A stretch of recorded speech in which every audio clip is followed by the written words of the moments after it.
let's take a look at All the Things You Are, okay? Jazz standard, one that if you don't know, you probably should. Your first chord is F minor 7.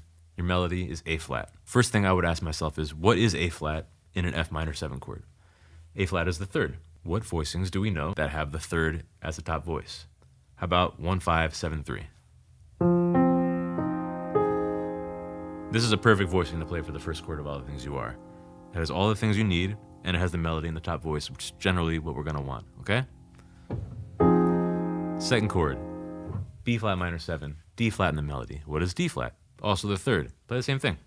We don't need to overcomplicate it. Okay? Third chord, E flat dominant 7, G in the melody. Third.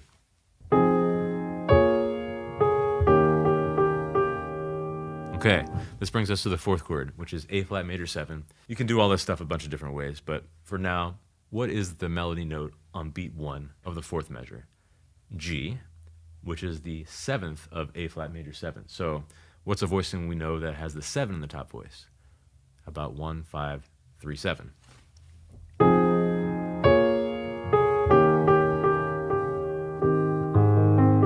Okay, so I'm playing 1, 5, 3, 7, A flat, E flat, C, G. And then I can literally just reach up to play the next note in the melody and back down. So from the beginning, 1, 5, 7, 3, 1, 5, 7, 3, 1, 5, 7, 3, 1, 5, 3, 7. Brings us to D flat major 7, which is the F in the melody, which is the third. Therefore, let's play the same thing we've been doing, 1, 5, 7, 3. Which brings us to G7 with an F as the downbeat of beat 1. F is the 7. Let's do 1, 5, 3, 7 here. Reach up, reach back down. C major 7, E in the melody. E is the third. 1, 5, 7, 3. So the first 8 measures of this tune go like this.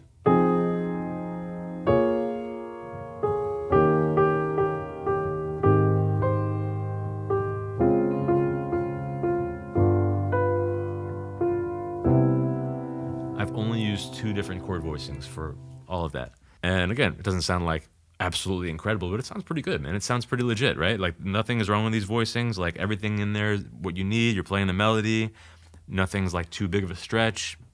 All good. And then for those of you that are maybe ready to do a couple different things with this to make it sound a little fuller, really easy trick. So here's our first chord, right? Let's move the left hand down an octave. Now, just like this, there's too much space in between these 2 intervals, so the voicing doesn't sound great. So what you can do is you can actually double the third. Some people are really against doubling. I think it's fine sometimes, as long as you're aware that you're doing it and that is the sound that you're going for. So in this particular instance, we're doubling the third, but it actually helps fill in the chord a little bit nicely. And then if you want, you can even add a 9 right below this third that we added. You can do it without this 9 or with a 9, whatever you'd like.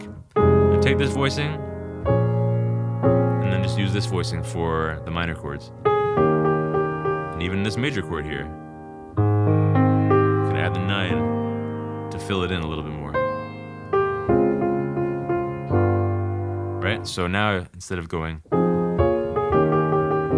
you can go.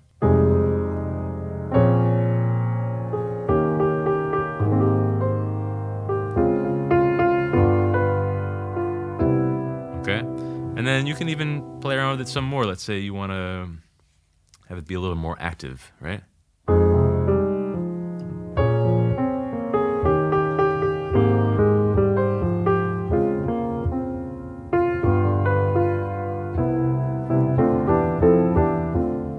All this is that same voicing moving up diatonically.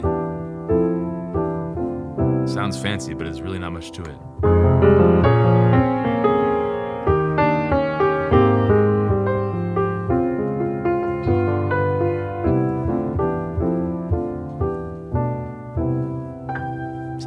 Right? Or maybe you go put one of those sharp 11 things on there like we were practicing. Totally new sound, right? All this content comes from my course on jazz piano fundamentals. If you want to dive deeper, check out the link below.